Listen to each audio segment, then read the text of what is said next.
So welcome everybody to Deakin Week and tonight's talk. My name's Ross King. I'm Associate Professor in Psychology at Deakin, obviously, and I'd like to welcome you to tonight, and it's going to be sort of a very fascinating and I think really worthwhile talk that Christine will present to us today. And for me personally, I must say this is a topic that really interests me. Previously, before being here at Deakin, I was a clinical psychologist for a public psychiatry service, worked a lot with eating disorders, and for many years, probably about 14 years, ran a carer support group in this topic. And I've certainly been involved, interestingly enough, to find out that Christine and I share sort of research in this same sort of area about parents and how they manage living and supporting somebody in recovering from an eating disorder. So for me it's a fascinating sort of topic, and I think a very sort of important one too, given that eating disorders are the psychiatric disorder with the highest mortality rate of any of the psychiatric disorders, and are certainly in the top 5 reasons for disability in young females here in Australia. So it has some real significance. So I'll hand over to Christine. Thank her very much for presenting tonight, and we'll leave you in her hands. Thank you very much, Ross. Thank you. Look, it was a real privilege to be invited to talk about something that I and my research team have been working so hard on for nearly a decade, but it's particularly rewarding that there are so many parents and family members here, because that's really what our research is focused on. It's been working with families and children and trying to take the messages that we've learnt from them and communicate those back to clinicians. So what we're focusing on today is sharing with you some of the work that we've been doing around how families can cope. But I think to preface that, I want to tell you just a little bit about myself. As soon as I've given you an overview of what we're talking about. So I want to actually talk about 5 different things today. What is anorexia, particularly? It's what we know about the effects on families and parents, why coping is critical, and some of the different ways that we have identified that are effective strategies for actually coping, and share with you some of the future directions of what some of our latest research is doing. Okay, so on to a little bit about me. I'm not a doctor, I'm not a psychologist, I'm not a psychiatrist, I'm a sociologist. And so what sociologists do is they look at how society works, how relationships in society works, what we can do to make those relationships and those dynamics better. My work for the last decade has focused on working with children, adolescents and their families. The previous study, and I'll be referring to this throughout the talk today, worked primarily with teenage girls with eating disorders, anorexia predominantly, but also with bulimia. And for those of you that have had experience with eating disorders, you know that it's not uncommon for sufferers to flick between one and another at different stages in the illness. My goal, as I mentioned, is actually been to bridge a gap. We work very closely with clinicians and doctors and psychiatrists. They approach the world from a very, very different framework from parents. And what our work has done has been to try and communicate to the clinicians and the clinical teams that we work with in hospitals ways that parents and families are experiencing having a child with an eating disorder. The work's been very successful in challenging doctors and clinicians to actually start to view the eating disorder not from their perspective as the scientist treating a sufferer, but from the perspective of the experiences of those actually going through the problem at home. I work with a method that in universities we call narrative. My focus is actually on stories. and using the stories that families and children tell us to shed light on the science. And so the book Inside Anorexia that came out of one of the studies that I'll be referring to today is structured exactly that way. It's biographies of families. We worked with siblings, parents, as well as sufferers, brought together those stories, but also combined that with the science. That particular book I wanted to mention because it was written in response to requests from parents for a resource that actually gave them a better sense of what other people were going through, because they felt very isolated and alone and often didn't feel that they had good support networks, or a way of judging whether their experience was typical or atypical. But they also wanted someone to bring together all of the science around eating disorders, because as soon as you get involved in an eating disorder, it's like walking into a quagmire as far as the science is concerned. So, most of us in the room are familiar with the DSM-4 criteria, the diagnostic criteria for an eating disorder. It's very low body weight, intense fear of putting on fat, distorted body image. If it's a young girl who's already started menstruation, cessation of that.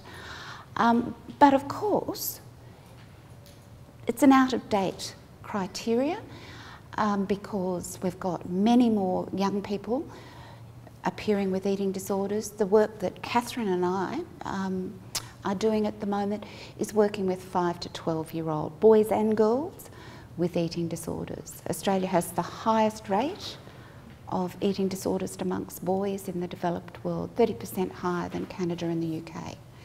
So it's not just a girls' disease, it's not just for teenagers, and it's not just for white, middle class, affluent. Eating disorders is appearing everywhere. But it's often accompanied by a whole range of other problems. Some of them are listed there, and it's a chicken and egg issue. Very often some of those problems occur once the young person becomes very emaciated, but very often they are part of their personality that happen in concert. What we do know, and the science is quite categorical about this, what we do know about an eating disorder is the sooner we can grab it, the better. So early intervention is very, very important. That said, of course, for those of you who have been through or working with someone with an eating disorder, it's very, very difficult to actually often identify that an eating disorder is happening. Because even the girls I've worked with describe themselves as being sneaky. Eating disorders are very sneaky, and girls work very, very hard. Any sufferer works very hard at often disguising the fact that they've got an eating disorder. So in the book, there was the very first girl I actually interviewed for that particular study admitted to me she'd probably had the eating disorder for about 3 years before her parents discovered that she had an eating disorder.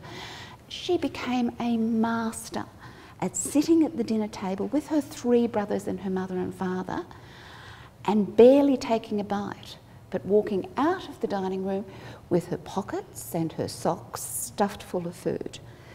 So, you know, that skill, they become very skilled at hiding the non-eating behaviour and combining that with sort of baggy clothing and so on. It can be very difficult for a family to identify that there's a problem. What we do know is that once an eating disorder is firmly entrenched, recovery is slow. The average duration is 5 to 7 years, and that treatment can be repeated and long-term. One of the most traumatic things I've had to do as an academic is make a decision that before we published the book on Inside Anorexia, I would send copies of the stories back to the families for them to check. And it was traumatic because we hadn't actually agreed that we would do that at the beginning, but I thought it was respectful if their story was actually going to appear. and be published, that they actually needed to have a say over it. And my concern was, of course, that instead of sending them back to families, this is 2 years after we'd finished the study, instead of sending it back to families, we would be sending it back to families where their daughter had actually had a serious decline. And some of the young people that we were working with were extremely sick. All of them had had multiple hospital admissions. It was a great joy to get phone calls from grandparents and emails from the girls after that period of time, and be told that things were on the up, that some had recovered, that others were well on the way to recovery. And there's a really positive message out of that there is a positive future out there.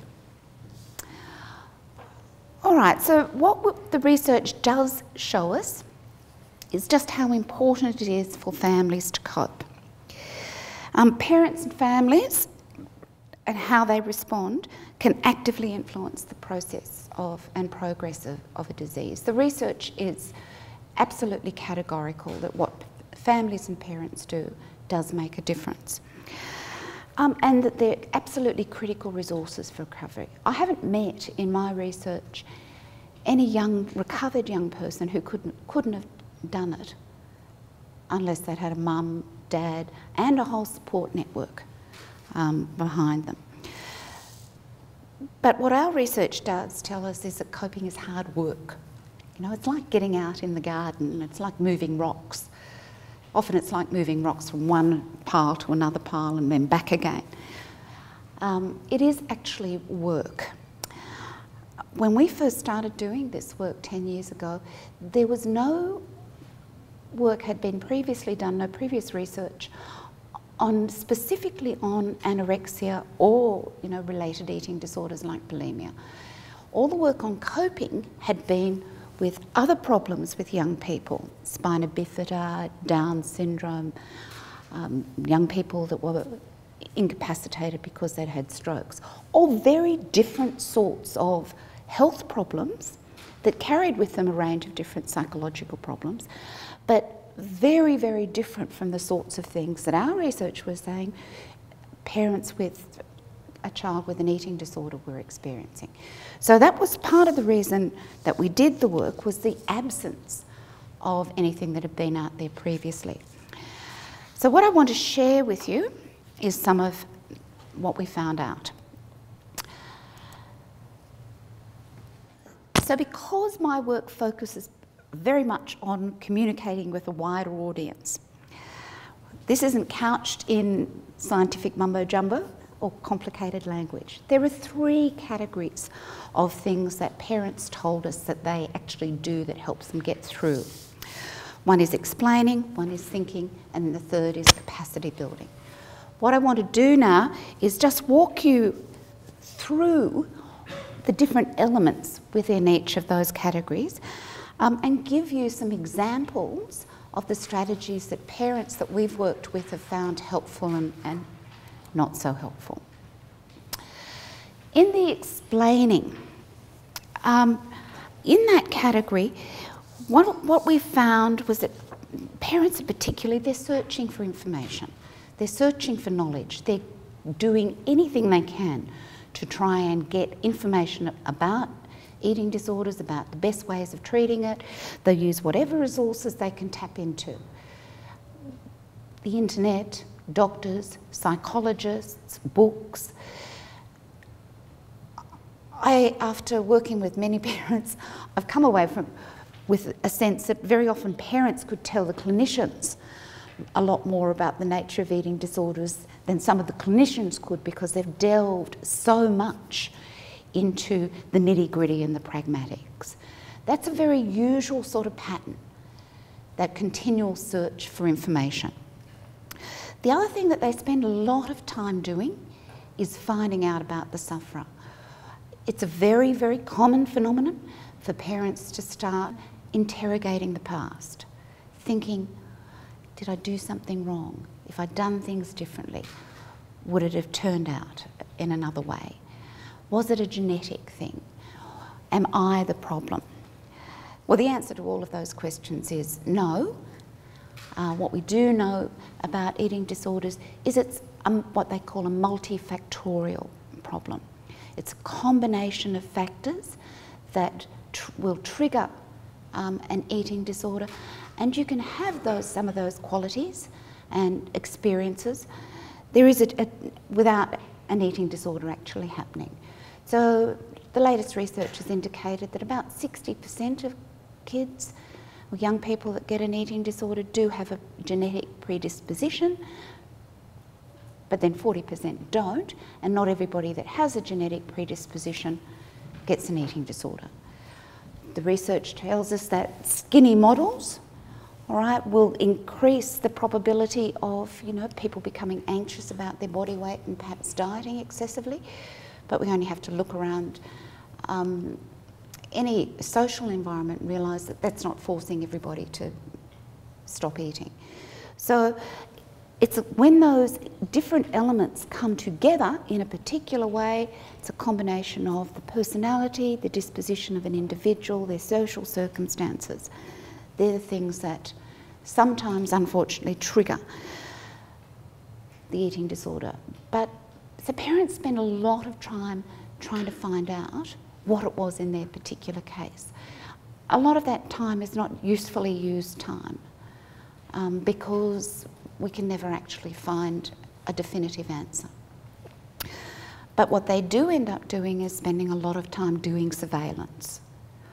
Once an eating disorder is being diagnosed or a parent suspects an eating disorder, they spend a lot of their time looking at their child, following what they're doing, checking up on what they're doing, looking for minute changes in behaviours, indicators that things are on the rails, off the rails, that there's been a change in the pattern of behaviour.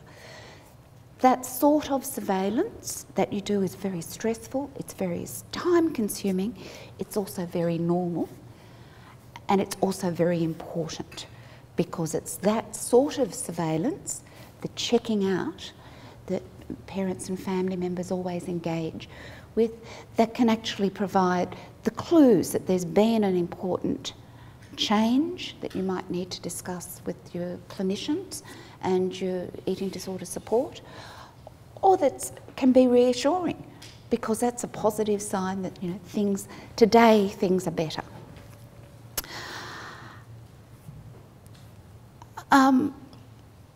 They also spend a lot of time trying to get information from doctors and from hospitals, from the psychologists and psychiatrists, the teams they're working with, and that can be difficult for families, particularly once a child has turned 18. Because once a child has turned 18, then the reporting mechanisms about blood tests and weight and all go back to the young person. And that can be very, very frustrating for a parent because they're sort of navigating between trying to cajole and convince the doctors and the nurses to give them the information, yet not 100% sure that they're getting an accurate story from their child. But that constant work about finding out about the sufferer is time-consuming, it's frustrating, it's difficult, but it's also reassuring to know that that's something that everybody who's got a family member with an eating disorder experiences.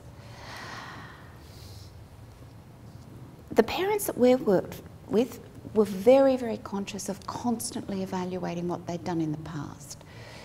Did that particular comment yesterday, make her better, make her happier, smile? Was that strategy that they used for getting everybody involved in a family meal, did that work? So there's a constant process of evaluation. And then, of course, that final stage is a process of bringing all of that information together. So you can understand why my research team calls this hard work, because you're always doing something. You're always alert, you're always on the lookout. I'd like to be able to say that there's a really easy, simple way of eliminating all that hard work, but in reality, it's that hard work that can actually contribute to making a difference. So you shouldn't beat yourself up.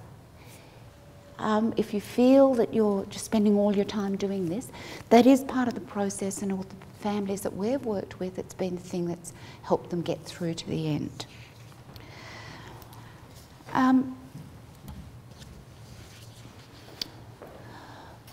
One of the things that the parents that we've worked with have found very, very helpful is to separate the anorexia from the child. Now, this is actually a clinical approach that comes out of narrative therapy. These weren't necessarily parents who'd been involved in that particular sort of approach to therapy, but it was really reassuring to be able to say, okay, that's the illness, that's my daughter. That's the illness, refusing to eat food, exercising obsessively, that's not my daughter. And that sort of strategy was particularly for families where they've had to suffer for a long period of time. That was a very helpful way of getting them through. The other thing was thinking positively. It's really hard when you're going through a tough time to actually try and think positively, but actually taking note of the positive signs that happen on a daily basis, whether the young person's eaten a small amount of food, whether there's been a slight improvement in the weight, whether they seem to be happier. These are all very positive things. I want to share with you just a little story, just a short excerpt. In fact, it's from one of the dads that we interviewed for part of this book. And I'll tell you a little bit about the story of this particular child. This is a particularly tragic case, and this young girl had many more problems than eating disorders. And they had she was a very severe bulimic, attempted suicides, drugs, drinking. So it was sort of a whole combination of things that they were coping with. And this is what the dad just said to me when he was describing the importance of thinking positively. There are a few milestones in your life. There's getting married, they were migrants, there's leaving your family in England and coming out here. We had no idea where we were going. We had to get a map to find where the place was. Leaving home was a major thing. Marriage, moving, the birth of Joe and Sam, they're the key milestones by which I'd measure my life. They're the times that stand out. We used to sit down and say how lucky we were.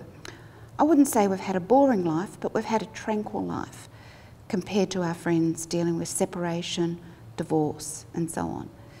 So even with all the problems Joe's got, we still consider ourselves extremely, extremely lucky. At the moment, she's a delight. She really is. We don't have that aggressive nature. She's fun to be with.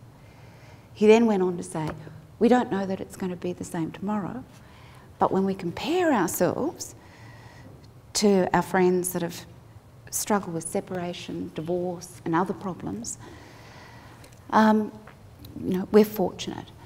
Now, that was a family that really did have a very difficult circumstance and a lot of struggle to maintain themselves. He also described on another occasion how he'd be driving home from work and he just couldn't stop. He had to pull over because he just dissolved into tears, which for those of you who are sufferers, I'm sure you would have, suffering with having a child with an eating disorder is something you probably all experienced. So that discipline of actually trying to look at every day and think of these are the good things that have happened today is a very important strategy for survival. The other technique is to maintain a helpful focus. Don't indulge in self-blame. You're not responsible. You didn't cause it. You shouldn't feel guilty. Right? Focus instead on the sorts of things that you're able to do that move things forward. Take each day as a day, because it's those incremental days that work together to create advances. And the next thing that our parents advised is keep your expectations realistic. I think every parent I've worked with goes to a doctor and hopes that that first meeting is going to give them all the answers, and from then on they're going to be really well equipped to cope. And that very rarely happens. In fact, a number of carers have said to me that they've had to go to multiple doctors before they even got that first diagnosis because they got disbelief. Change doesn't happen quickly. It is a long-term thing. So the importance is small goals. Set yourself very small goals and be pleased when they're accomplished. The third area, all of the parents that we worked with said they had to invest a lot of time in managing other activities. Most of the families we've worked with have had two parents who are both working, so that's been a whole lot of juggling, trying to juggle work. Some were studying, juggle those commitments. There are other kids in the family. Keeping all those balls in the air, as well as do doctor's appointments, psychologist appointments, do all the surveillance. And so that juggling becomes, you know, one of the things that parents find that they're doing, spending a lot of their time doing. But in order to manage all of those different activities, parents reported that they actually spent a lot of time learning new skills. And those new skills ranged from things like learning to be the penultimate negotiator with their child, learning to be more disciplined, very often through family therapy. Parents found that engaging in family therapy or being involved in a support group with other parents was one of the most useful things that they could actually do to build up their skills. Working together was really important. For those families where there were both parents, then sharing was really important. In fact, when I asked one mother, in terms of, because they had two children, in terms of your son, how did you actually manage to give him the time and the attention when you were so busy with, you know, a full-time job and trying to look after your daughter? And she said, well, we actually spent an enormous amount of time going to movies and going out to milk bars and having milkshakes. She said, I've seen more movies in the last 2 years at the cinema than I'd ever seen, because she and her husband would do a swap. So as soon as she got to the stage, and she used the phrase tearing her hair out, she and her son would go out to a movie and Dad would take over. For people who don't have a partner, it's much more difficult. So it's very important to organise that sort of support network from friends, families. The time that most parents tell us is one of the most difficult is dinner time. Okay, because it's dinner time, people have come home from work, it's the end of the day, they're stressed, they're tired. It's about that time that the sufferer starts to get very agitated about the possibility of food. If you've got other members of the family, you're busy juggling all of those responsibilities to them. That can be a very, very difficult time. So people use a lot of creative strategies for minimising the difficulty of that time. It was either having somebody else there so that one person could prepare the dinner, or doing all the cooking on the weekends so dinner took next to no time to prepare. So strategies that will actually remove potentially volatile situations was something that was very, very important for parents. And building on that important skill of working together, whether it's with a partner. And in working together, siblings turned out to be an absolutely invaluable result. And I have to say I was really surprised by that, because I suppose we went into the research thinking that siblings would also be other sufferers, that there'd be shortage of time, disadvantaged, and that was not the case at all. Siblings were very, very important for sufferers in recovery, having that support of a sibling, but they're also really, the other children in the family were really important for family members and for parents in actually getting through the experience and providing mum and dad with the support. And just the fact that there's another child in the family who comes and pats you on the back when you're getting all teary and stressed, is really, really reassuring and very important. Absolutely critical, all the parents said to us, use your social supports. A formal structured support network, and there are a number of associations that offer these, can be really helpful, where they're a group of other people that have got family member with an eating disorder. But we've worked with others where they didn't have those support networks, particularly in the country, so they'd actually just talking to their colleagues at work, the other women at work or the other men at work, and sharing. So using those social support and not feeling guilty. I think that we often feel anxious, that we're drawing on other people more than we should, and that they resent the imposition. Our experience is that people are only too willing to give and provide that support. Self-care is really important. Taking time out for yourself. One of the women that we spoke to described just to be able to put your feet up and read the paper for 10 minutes, to do your nails so that you don't feel like you're really grungy, to just take a little bit of time, to have a cup of tea quietly in the garden without having anybody intruding on your space, to take that time for yourself, to regroup, because your capacity to keep on going depends on you looking after your mental and physical health,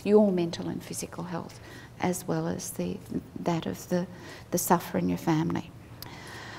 And the final thing that parents shared with us is that it's really important to set boundaries about what you will and you won't do. So those boundaries will be different at different stages during the illness.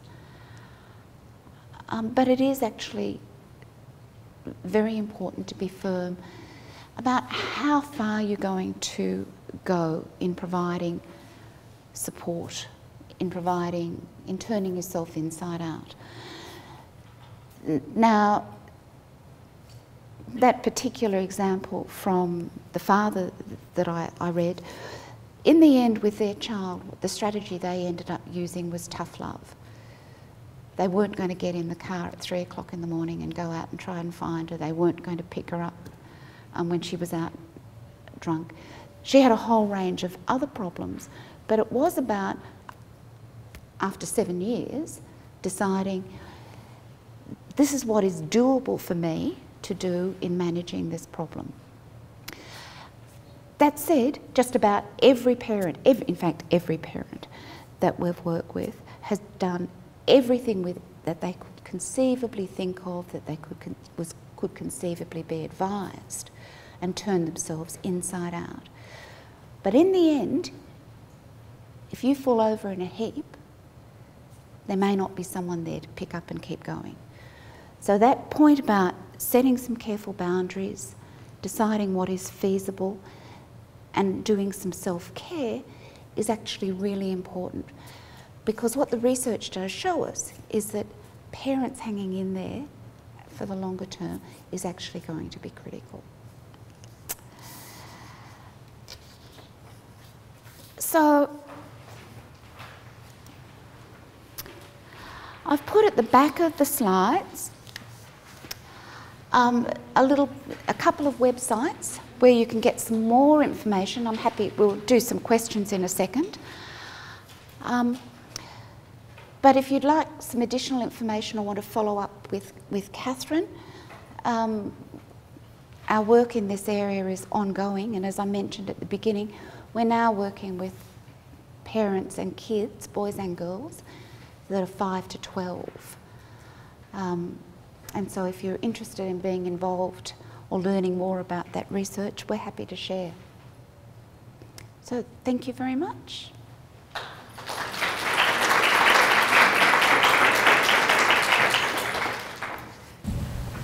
These disorders are not uncommon in sporting teams, and that's where I fit in. So to what extent do you intrude or support or even acknowledge that this beautiful young player has this problem? And how do you support it through a team?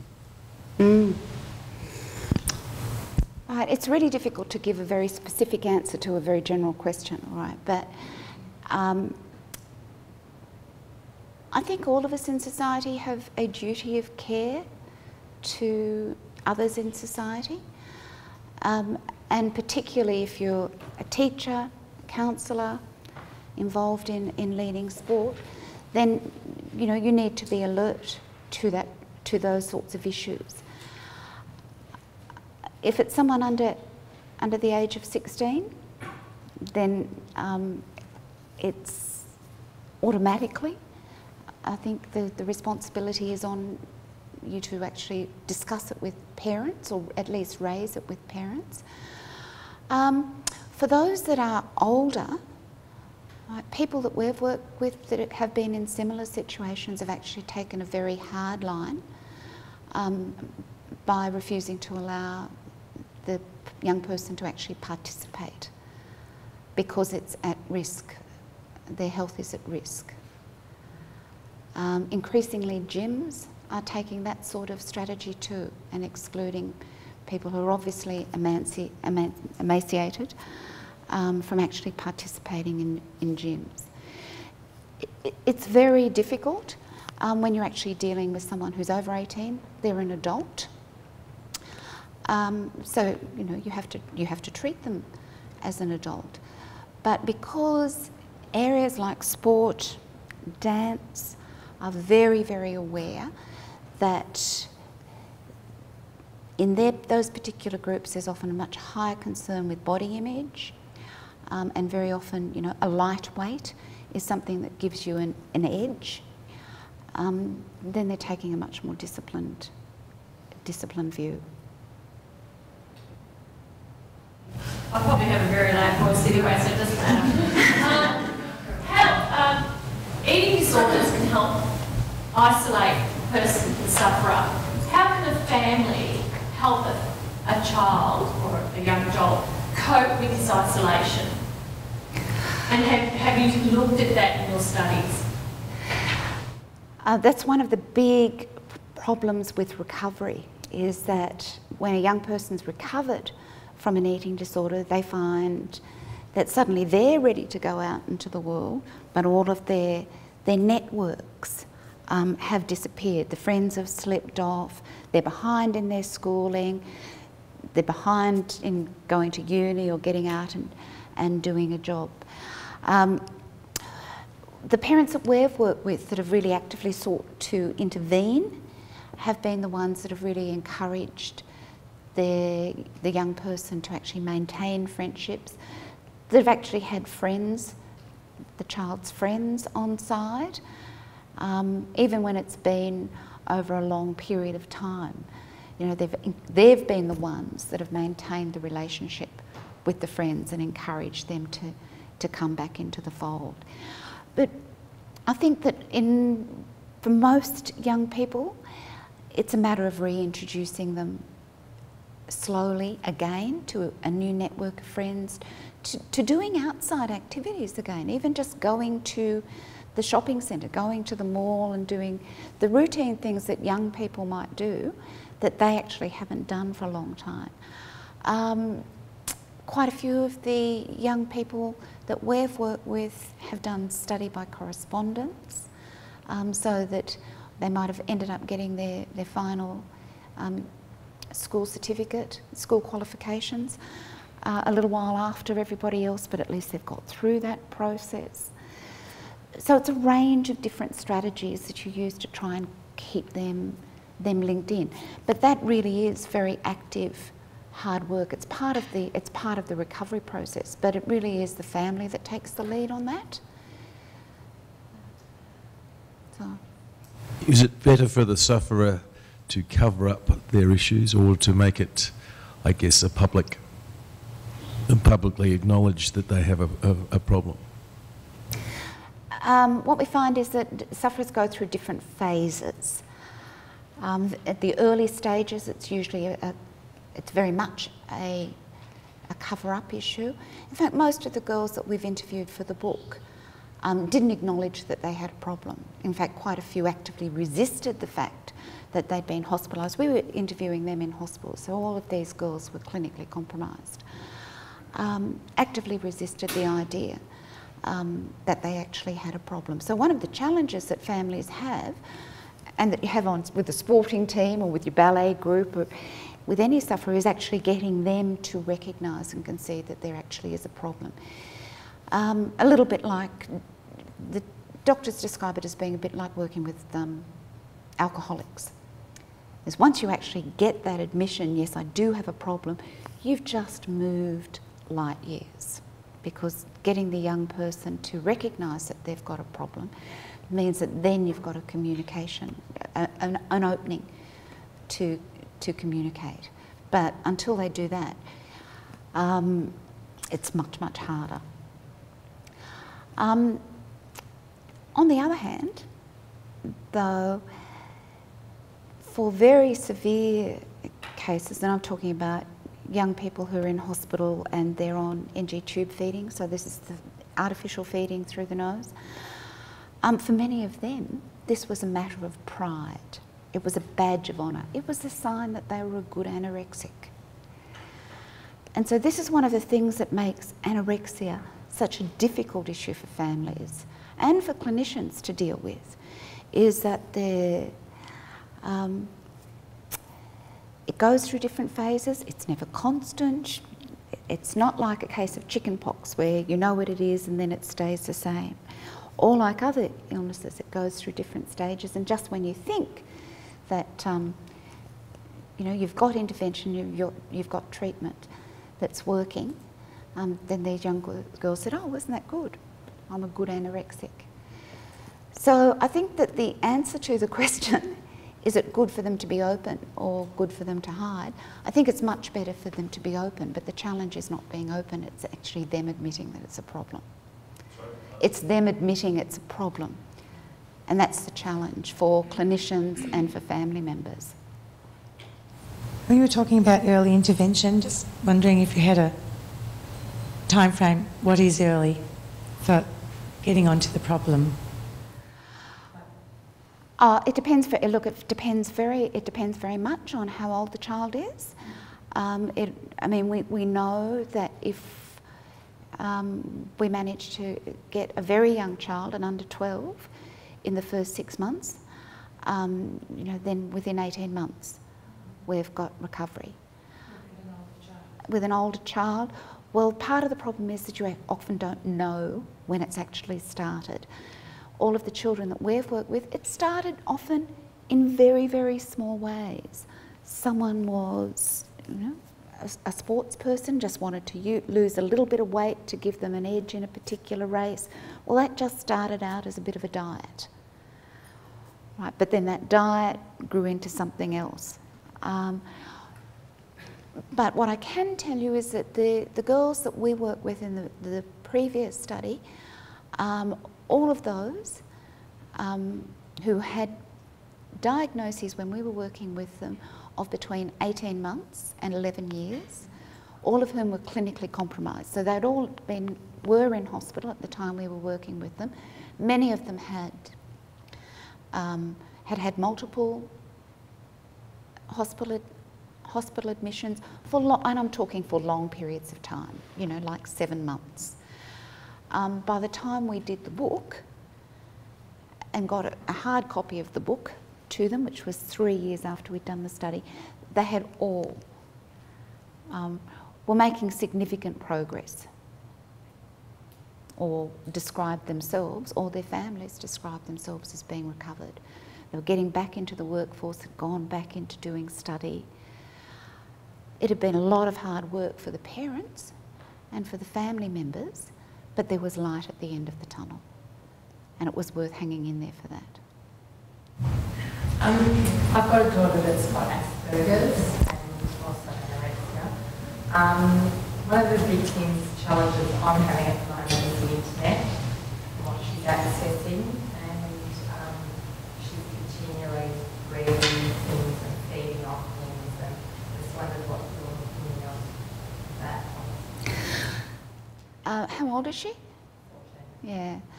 So the girls that we've worked with before who've had similar problems, and it was sort of all night. Mum and Dad couldn't get them off the internet, and so they'd still be on there at 7 o'clock in the morning. They'd go to school, they'd just sleep during school and be sent home by the teachers in the afternoon. The parents that we've worked with in the end, having tried cajoling, persuading, trying to put blocks on the internet, they got rid of the computer. And that was the point I was making about, you know, well, sometimes you have to set very clear boundaries. And sometimes it means actually doing something that's hard, and it might not be what you want, it might not be what other family members want. But in order to make a constructive change in the sufferer's behaviour, you actually have to do that. After they did that, I have to say, just to recount this particular story, and that did cause a bit of trauma because, you know, everybody in the family used the computer and the internet, and it suddenly meant that the other kids in the family didn't have a computer at home to do their assignments, and other arrangements had to be made. Well, once that had happened, and after a couple of weeks of staying up all night just to be difficult, the sufferer got back into a routine, started going to bed normally, then of course could go to school, stayed awake during school. So other complications other social complications that happen, like missing schoolwork, disconnecting with friends, started to be resolved. But sometimes firmness, hard though it is, can be the best strategy. After you completed your research and went back to the families and the sufferers who had made some progress and had recovered or had started to recover, were you able to get any information from them as to what was the turning point, what actually helped them start to improve or to get over their anorexia?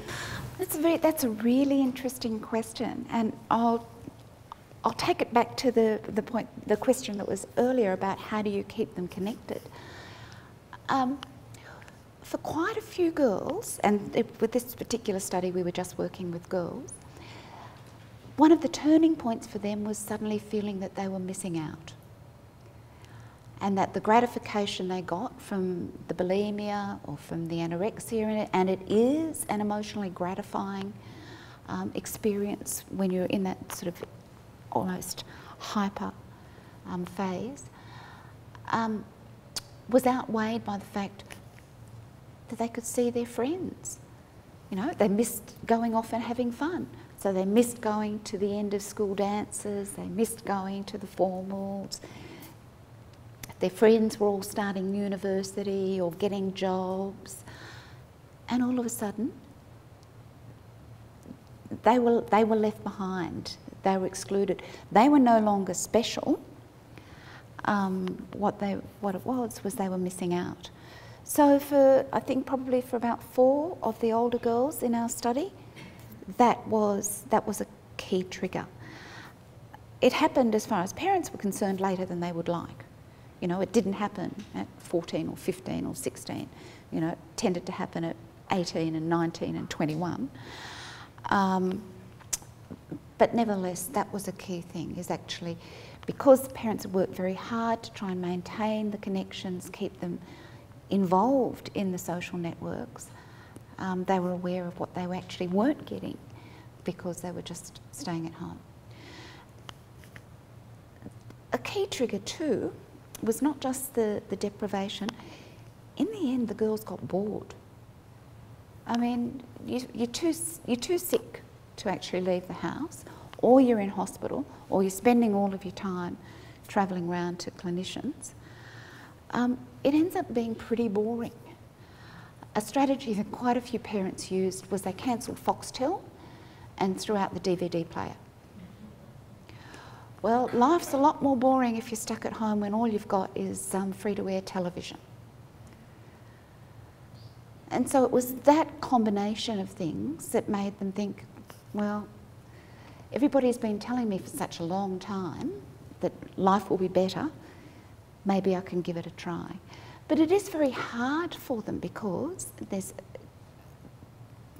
anxiety, panic around food, there's a real fear of food. Eating is actually physically difficult when you've actually not eaten very much for a long, long time. So recovery is always a slow process. But the fact that they finally, in the end, they finally made that decision.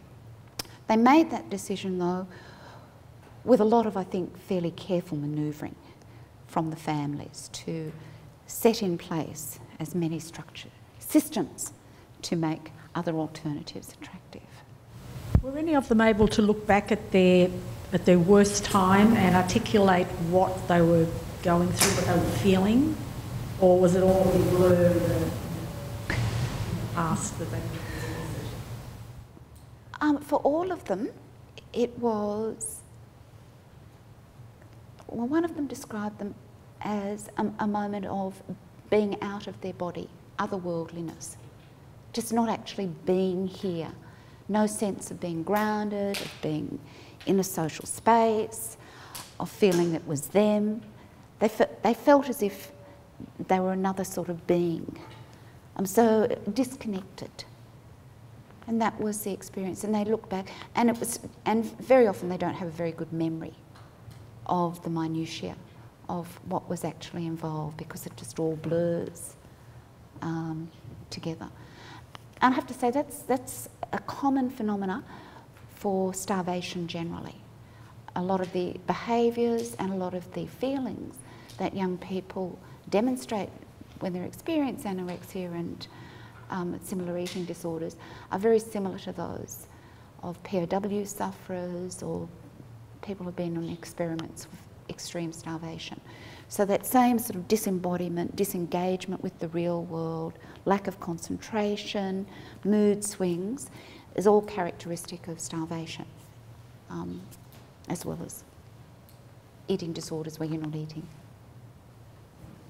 Look, the research does tell us that there's a strong chance of a relapse, and any sufferer will tell you that you never actually recover from an eating disorder. Like an alcoholic, you are always working at it. It becomes less difficult with more time, but there are often...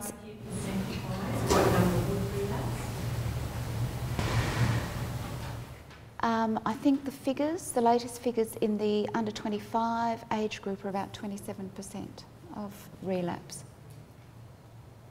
Yeah. But relapse to different degrees. Okay, so it might be, they don't relapse to exactly where they were before. So it might just be, 2 weeks of getting panicky about food, or exercising obsessively. And once they've made that sort of step towards recovery, it's actually much easier the next time to actually pull back again. Join me in thanking Christine for a wonderful talk. Thank you.